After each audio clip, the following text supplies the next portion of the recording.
Assalamualaikum warahmatullahi wabarakatuh. Alhamdulillahirabbil alamin. Wassalatu wassalamu ala asrafil anbiya'i wal mursalin wa ala alihi washabihi ajma'in. Amma ba'd. Bersyukur kehadirat Allah Subhanahu wa taala yang telah menciptakan bumi dan seluruh isinya dan menciptakan manusia. Salawat dan salam mari sama-sama kita sanjung sajikan kepada baginda Rasulullah sallallahu alaihi wasallam. Sahabat sekalian, akhir-akhir ini kita seringkali melihat, menganggap bahwa musuh kita adalah orang yang berbeda pendapat dengan kita. Sedangkan teman kita adalah orang yang selalu mengiyakan apa yang kita katakan, orang yang selalu bertepuk tangan atas pendapat kita, orang yang selalu ada di dalam gerakan-gerakan yang kita bangun dengan semangat yang berdasarkan pada keinginan-keinginan duniawi. Sahabat sekalian, kita keliru mendefinisikan siapa orang yang sebenarnya bukan musuh. Musuh kita bukan orang yang berbeda pendapat, bukan orang yang berbeda mazhab, bukan ianya yang berbeda kampung, berbeda suku, bangsa, bahkan terkadang bukan mereka yang berbeda agama. Musuh kita adalah salah satunya pemimpin yang berkhianat terhadap amanah yang ia emban, pemimpin yang tidak jujur atas tanggung jawab yang dia pikul, pemimpin yang selalu memanfaatkan jabatannya untuk meraih kekayaan.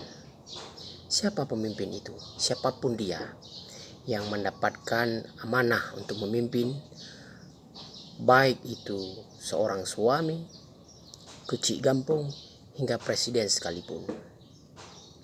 Mereka-mereka yang abai terhadap tanggung jawab, ianya yang tidak melaksanakan tanggung jawab, ianya yang memanfaatkan jabatan publik untuk mengumpulkan kekayaan pribadi, ianya yang melakukan korupsi, kolusi, dan nepotisme dengan memanfaatkan jabatan-jabatannya, dengan mengkhianati aturan-aturan, dengan menzalimi orang-orang lain.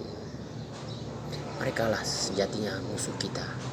Merekalah yang menyebabkan kesenjangan. Merekalah yang menyebabkan kehancuran.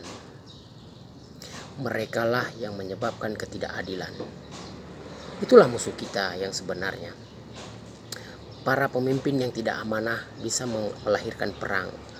Pemimpin yang tidak amanah bisa menyebabkan huru-hara. Pemimpin yang tidak amanah bisa menyebabkan permusuhan-permusuhan antar anak bangsa. Seorang suami yang tidak amanah bisa mengantarkan seluruh keluarganya kepada neraka, bisa menyebabkan anak keturunannya menjadi pelaku angkara murka di atas muka bumi. Tidak mudah menjadi pemimpin, sama seperti tidak mudah menjadi seorang suami, tidak mudah menjadi seorang ayah. Mari sama-sama, apabila kita sudah menjadi pemimpin, marilah kita menyadari di mana kekurangan diri. Kita menginsafi apa yang selama ini kita lakukan. Tidak ada yang tidak bisa diperbaiki. Tidak ada yang tidak bisa dibetulkan. Semua yang baharu, semua yang tidak abadi, bisa dibenarkan, bisa dibetulkan.